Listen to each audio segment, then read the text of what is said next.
my name is Artsy Sister the Artsy Sister, and today I wanted to talk to you about 6 great video games that had very good DLCs. Well, at least downloadable content or expansion packs, if you would.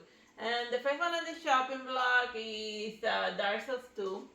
Like, I know that Dark Souls 2 is a game that people talked a lot of trash about it, but eventually they fixed it and it became a good game. And the DLCs in this game specifically, you get a lot of banking for your buck. The DLCs built around getting each of the crowns are very amusing. And I still get bad flashbacks from the explosion chamber. No other Dark Souls game has ever done something as annoying as eternally respawning lightning horses and the disorienting snow area. Cause when the horses come at you, then and it's in the middle of a blizzard, then you forget which way you're running, and you may accidentally undo all of your progress. So it's not as if you're ever gonna kill all of the lightning horses, because people did data mining and they found that the horses spawn forever whenever the blizzard turns off. So yeah, for that crazy masochism stuff, and plus I didn't want to just make it a list of all of the different software games. I just picked the DLC from the Dark Souls series that I found most amusing, mostly because of the bulk of it. It had a lot of areas and bosses there, and the dungeons were fun. Bloodborne 2. This one is the expansion pack of Dragon Age Origins. You get the main campaign, which is Dragon Age Awakenings, which expands more on the Darkspawn lore, and you also you gotta build you also got you gotta build up your fortress, while at the same time trying to make certain that the city doesn't go to hell. So it's balancing between both of the places, and in the middle of it all, it's the Darkspawn have gotten smarter and they're plotting stuff. But one nitpick is that they switch perspective in order to show the Darkspawns coming out with their evil take over the world plans. But it gets a little nerve-wracking at a certain point. But it was a lot more fun when you just skip the Darkspawn cutscene, and then it's just the main character reacting to the enemy that's getting stronger and smarter, even though they're not being led by the Archfiend. And the other stories is the Liliana one is Liliana's song is amusing, but the Golden Sword, the expansion featuring this weird fleshy golems in the Deep Road. That one is the hardest mission side quest in the entire Dragon Age Origins, because since you don't have in that area, you really grow to miss the fact that you don't have a healer, because without a magic user healer, you just chugging potions like crazy, hoping for the best results. But without a healer, even on normal, it's with that one finding the goals is almost a death sentence. So yeah, I have a lot of fun memories of Dragon Age. It's one of those games that I played to death. And also it's expansion pack, and I got the Ultimate Edition in a very long time ago for the Xbox 360, and then yes, that console still turns on.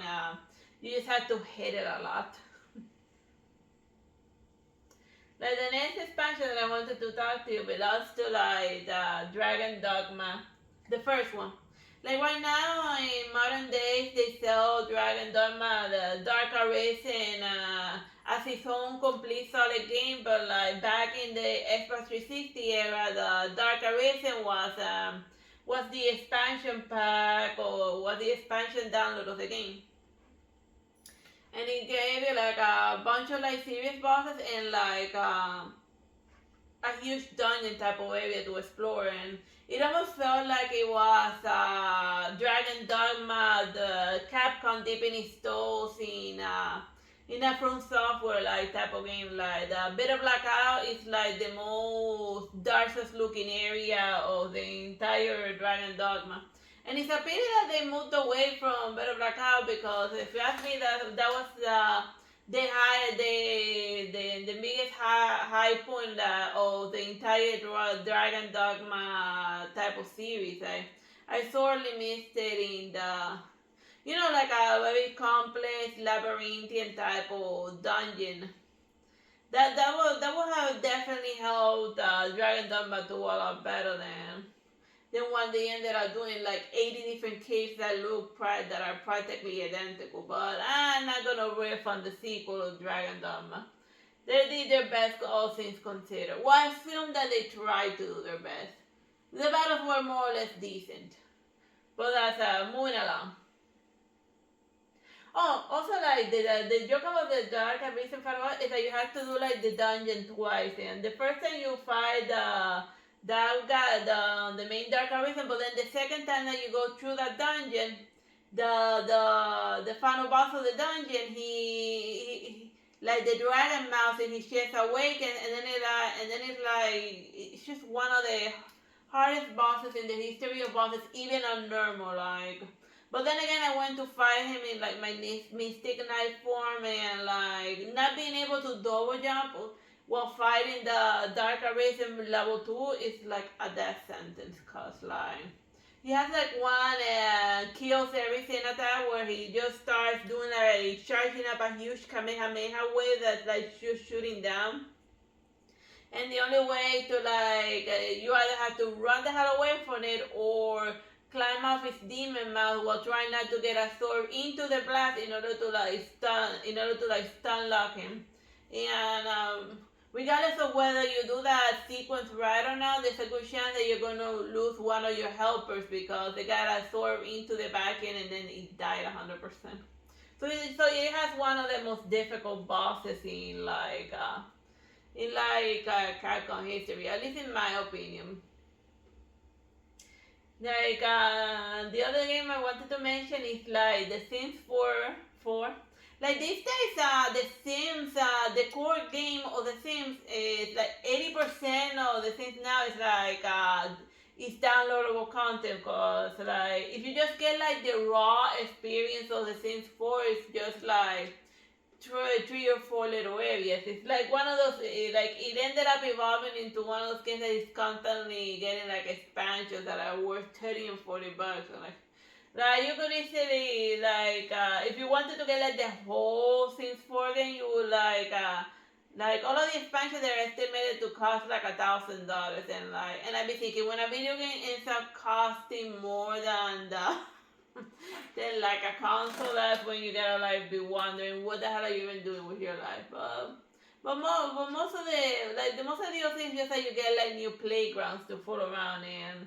Most of it is amusing, but I couldn't say whether there's some DLCs that are just like random cash grab, or maybe just the ones that just provide cosmetic changes for like 14 bucks here, 5 bucks there. It doesn't seem like a lot of money over the top, but like once you add all of the small numbers, it adds up. But yeah, basically it's just the way I perceive it is just playing house, but like in a digital, in like a video game type of format.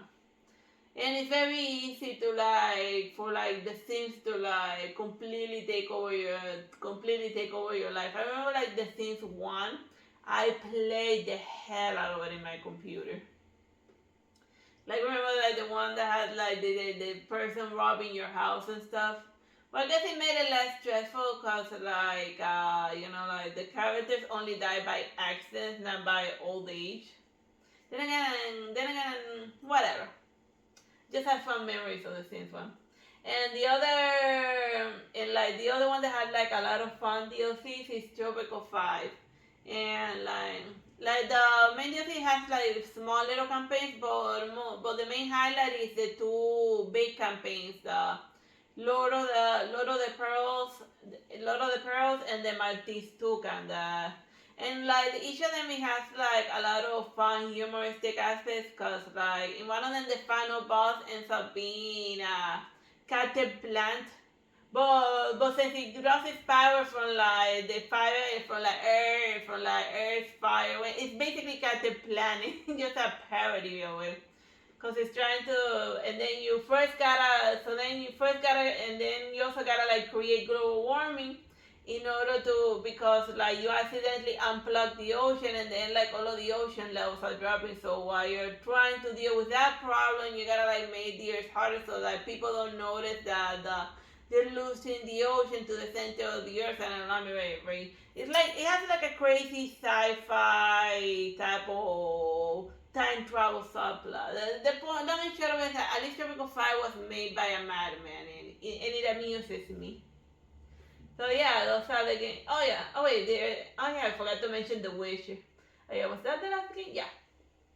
Like the last game on the shopping block that I wanted to mention is the expansion, so The Witcher Wild Hunt.